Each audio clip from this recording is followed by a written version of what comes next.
Welcome to Business Live. Coming up in the headlines, government reaches an agreement with Securities Industry Association to sign up to domestic debt exchange program as it works to announce some new terms for individual bondholders. Individual Bondholders Forum directs government to focus on making more funds from the oil and gas sector to exempt them from a haircut in the domestic debt exchange program. Also, a former president of Ghana Association of Banks opposes current form of the exchange program deal for the sector, describing it as not good enough. A threat to banking is not because they manage their book wrongly. The biggest borrower is going belly up. So I would think that the question should be the answer. Is there any other way government could handle that debt without imploding the internal financial structures? I'm Maame Esi Thompson. We'll be right back with updates.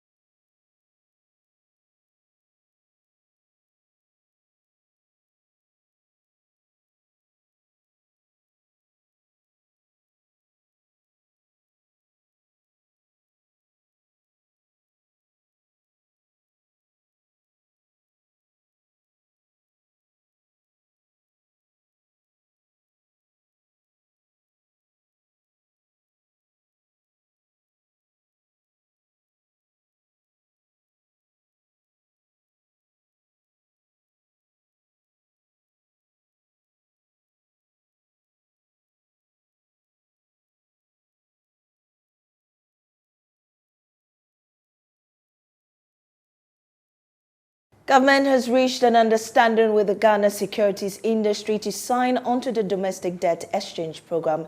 This is what we've gathered from sources close to the meeting. Our sources say the terms will be similar to what the banks and the insurance industry secured, including a 5% coupon payment and 9% for the 12 new bonds that will be issued. There will also be a stabilization fund established as well for the industry. We also understand that government is likely to propose some new terms for individuals with investment in collective schemes and mutual funds. Meanwhile, government is set to propose some favorable terms for individual bondholders with an announcement soon. Still on the debt exchange program, the Individual Bondholders Forum has suggested some areas in the oil and gas sector that could fetch government more than 9 billion cedis, hence will not require the finance minister to touch their investments. The group came out with its proposals after a technical committee set up by the finance minister to deliberate on the domestic debt exchange program completed its meeting. The following report looks at the group's recommendations. In the oil and gas sector, the group stated that oil production has dropped from over 200,000 barrels a day to below 160,000 barrels a day, resulting in revenue loss of 3.6 billion cedis in 2022. They advised the government to, as a matter of urgency, review the regulatory and fiscal environment to encourage existing producers to ramp up production and develop new fields. This, they contend, could help government meet its target by bringing in over 3 billion cedis. In addition, the group said government should exercise its rights under the Accra Petroleum Agreement to repossess the block or compel the immediate commencement of development by the contractor. According to the Individual Bondholders Forum, the field has the potential of delivering up to 100,000 barrels per day, yielding over 5.6 billion cedis per year to the government.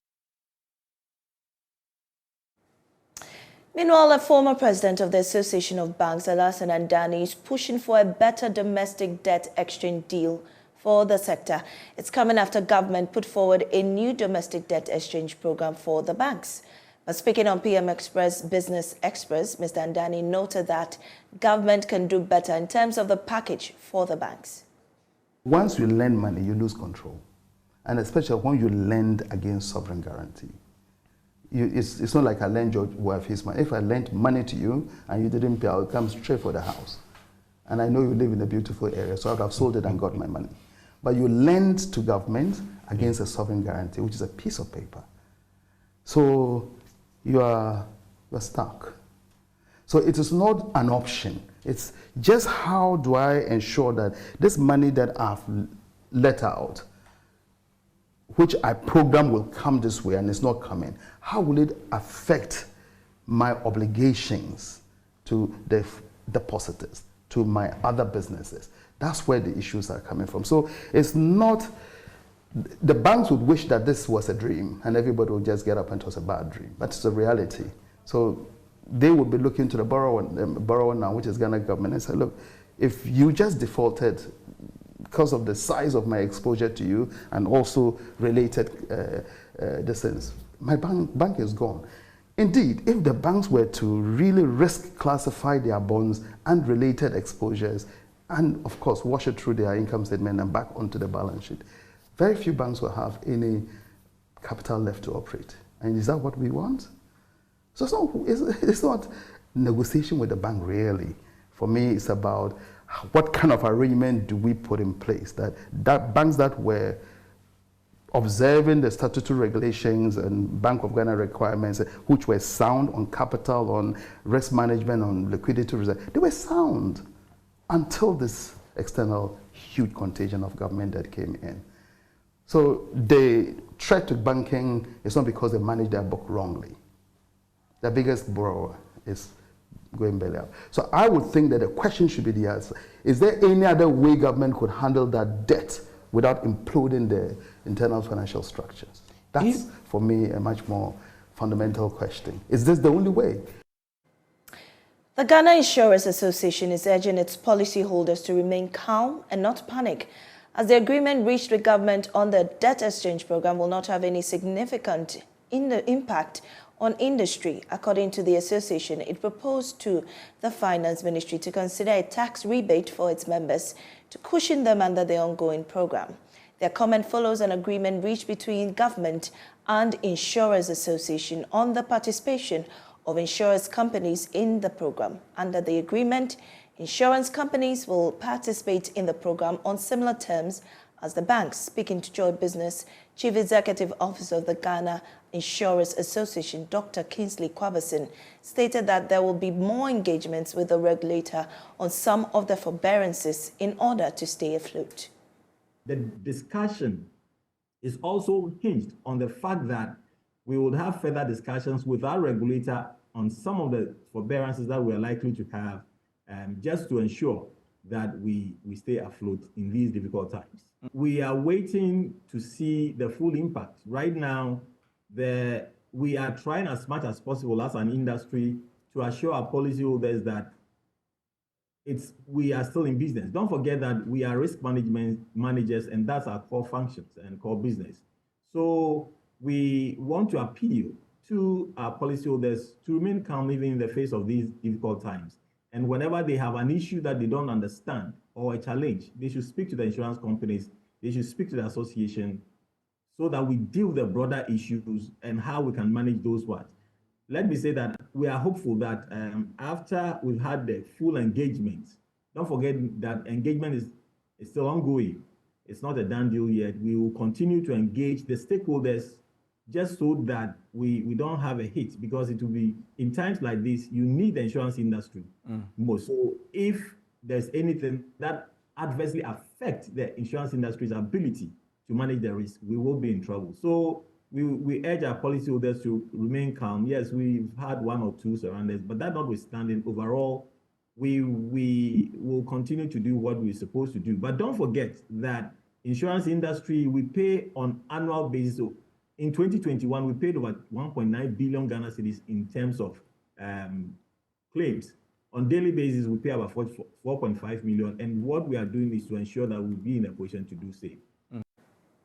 Now, tax analyst George Ankuma-Mensah has indicated that companies and taxpayers have the right to object taxes imposed by the Ghana Revenue Authority, provided they have the right documents. His comments follows the decision by oil exploration and production firm Tullow to challenge the Ghana Revenue Authority over a $300 million advance tax imposed on the company by the authority for its 2023 operations. According to Mr. Mensah, tax assessments can be reviewed. Hence, a legal action should be the last resort. Well, globally, tax authorities have the mandate to conduct audits on businesses all over. And so there is nothing wrong with the Revenue Authority conducting audits on businesses. However, once audits are conducted and issues are raised or additional assessments are raised, the taxpayers have the also have mandate or have the opportunity to object to the assessment released by providing the appropriate documents that probably the tax authority did not seek during their audit or did not were not readily available at the time of the audit. And so it gives opportunity for both parties to go through what we call the objection process once the assessment is raised. And after the objection process, in fact, the objection process, we have two approaches. We have the administrative, and then we have the second step, which is the legal one. And so once you go through the administrative process and you are not successful, then you can seek legal redress through the courts. As we have the Independent Tax Appeals Board, the board definitely, if this case should get to them, will then look at both approaches by these two professional services firms to be able to determine whether these taxes are due or not. And I think that is what you expect that the process should be. The fact that the tax authority have raised an assessment does not necessarily mean that they are correct all the time. Sometimes it's a matter of the information, the understanding of the information, and their conclusions based on what they had at the time. And so with the opportunity for taxpayers or in this case MTN to go through the objection process, I think that this matter should definitely be resolved. Government has been urged to intensify its education on the resurgence of cyber threats. According to the Chief Executive Officer of Rhetoric Consulting, Dr. Patrick Fission, as the nature of cyber attacks continues to evolve, it is important that individuals, institutions, and organizations stay informed and take necessary measures to protect themselves. There's more on the following report. This follows an advice from the Cybersecurity Expert Association of Ghana, warning of projected increase in cyber attacks this year. Speaking to Joy Business at the inauguration of the lecture series of Coopers and Librand alumni in Accra, Chief Executive Officer of Rhetoric Consulting, Dr. Patrick Fission, emphasized the need for government to intensify awareness on cyber attacks. Looking at the statistics we're just looking at, say for the past 24 hours, we've had about 29 million attacks taking place across the world. So this is something that permeates all facets of society. And it's important that whether you are advancing your career or whether you're young in your career, you are aware of the risks that cyber crime poses, and then what some of the mitigating steps that you can take to, in a sense, protect yourself. Then this is something that needs to be driven at the national level by the government. So more education is required. We made a good start, but given the gravity of cybercrime, it's important that this is elevated to the national level. So the government has to do a bit more in that space. The lecture series saw members of Coopers and Librand alumni educated on potential red flags of cyber attacks. Coopers and Librand is an antecedent firm of PricewaterhouseCoopers. It is a platform that allows alumni to use the network to support one another, both professionally and non-professionally. You're still watching Business Live. We'll be right back with more stories.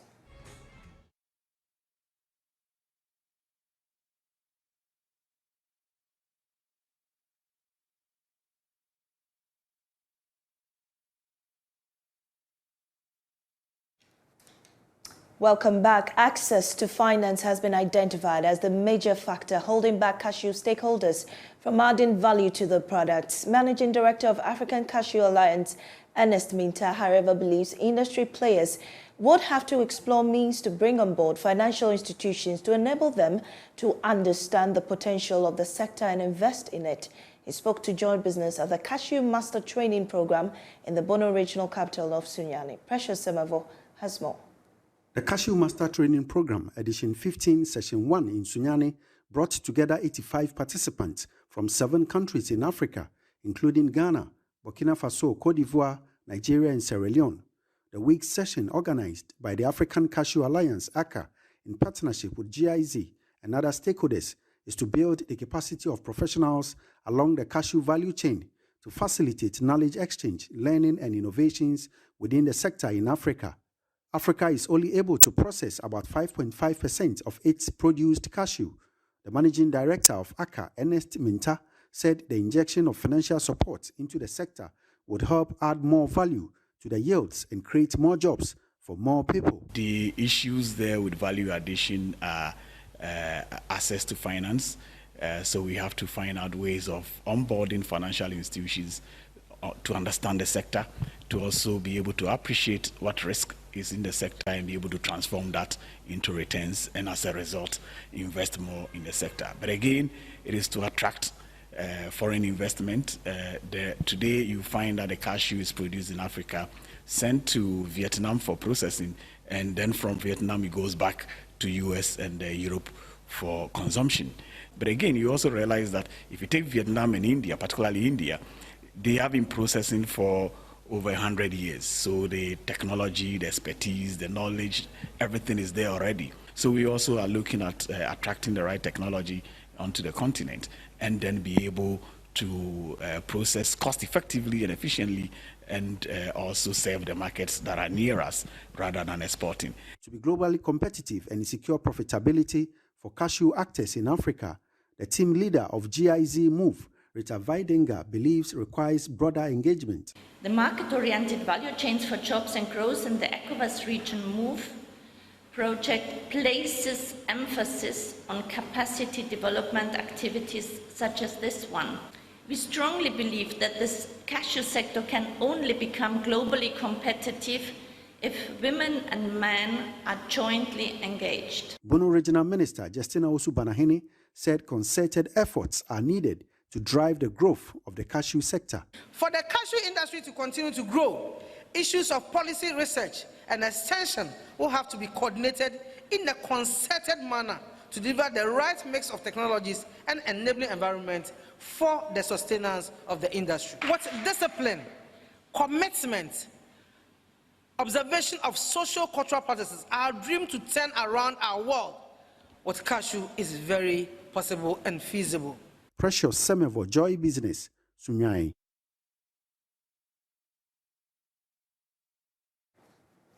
The Minister of Foreign Affairs and Regional Integration, Shelley Ayokobotwe, is urging the maritime industry to consider the use of alternative fuels with low or zero carbon emission in place of fossil fuels. She made the call during the 17th Extraordinary General Assembly of the Maritime Organization of West and Central Africa. According to her, Ghana and Africa must be prepared for the cost ramifications of the impending transition to cleaner fuels to increase freight rate. Maritime Organization of West Africa and Central Africa was established to provide institutional mechanisms to exert control over the importation and exportation of goods among members. The organization, which was established 48 years ago, oversees safety and security of property and life at sea, prevents marine pollution, and sustains the financing of maritime and port sectors.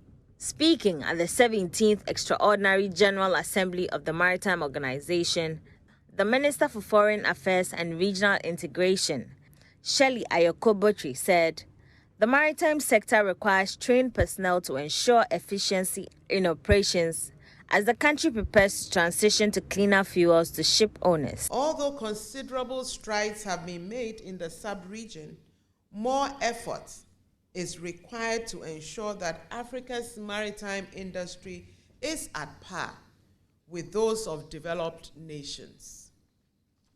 For one, the organization must begin frank discussions on current developments in green shipping initiatives, which involve the use of alternative fuels with low or zero carbon in place of fossil fuels, as this is fast becoming the new way of shipping, and Africa cannot afford to be left behind as the world makes this move.